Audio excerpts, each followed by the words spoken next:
My role is to organise activities, visitors, trips out for the children and young people, and just to make their stay as enjoyable as possible. The favourite thing about my job is the variety and the fact that every day is so different. I can come in and I can spend the day swimming and go bowling, or I can be playing in jelly, and or I come back completely filthy every day. They're all so different with such varied needs, and knowing that you've really made a difference, you've given them a holiday where they're really enjoying themselves and they get to do things that normally they wouldn't get to.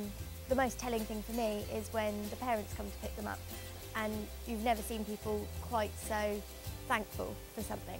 They're so grateful for what they do here and what we do here that you can tell it's making a massive difference to not only the lives of the children and young people, but also to their families. We use just the computers very regularly, and the Headgaze has been very popular as well with our more sensory guys, as it sort of gives them, I mean, they've never had control over computer equipment before, so they sort of, once you see the looks on their faces when they realise they're actually controlling what's happening on the computer, it's quite amazing to see.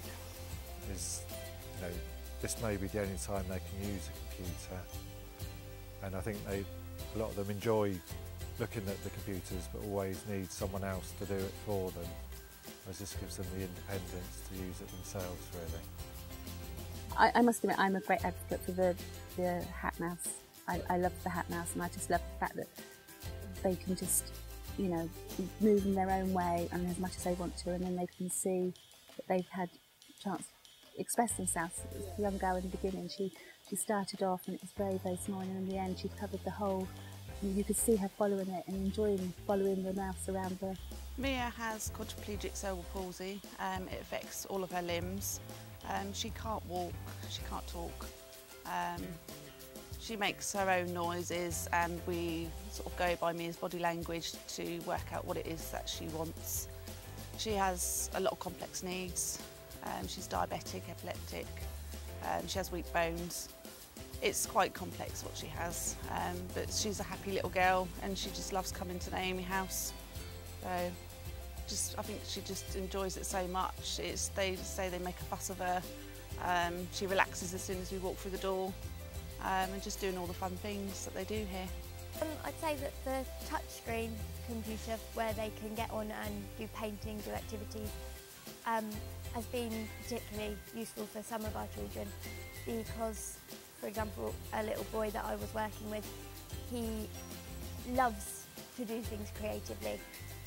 And for him, being able to do what he saw the older kids do and saw siblings and friends doing using technology, and be able to go on, but it was something entirely suited to his needs. He liked to go on and finger paint and draw, but he was still identifying himself with what he saw people around him doing. I suppose the bit of equipment I find that gets used the most really is a lot of the big kind of gadgets that the kids can just press and something happens on the computer, so they might not be able to use the keyboard, or use, if you had a normal computer they wouldn't be able to use it at all, but this kind of gives them a way of being able to use a computer and seeing there's a reaction to pushing the button and things like that.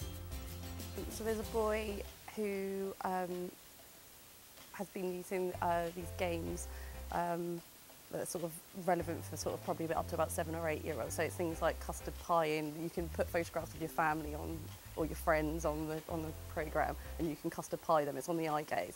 Because he can't speak, it allowed him to express himself, and you realise that he was just a cheeky, silly little boy like everybody else. He just wanted to have fun and make silly noises, and it was just seeing like how much he laughed when he could make silly noises, because he can't do that vocally. It was just, I don't know, it was just fun. It was just nice to see how much fun he was having just being a normal little boy. Yeah, it's lovely. I thought I was going to have to explain to him how to do it.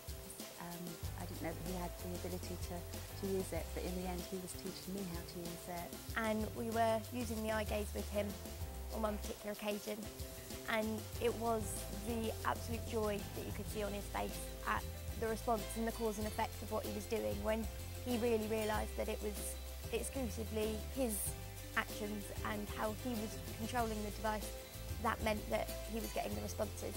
Well, I mean, with the communication software, it can literally give people a voice, which can then give them the ability to make decisions, request things, and communicate with other people in a way that they haven't been able to do before.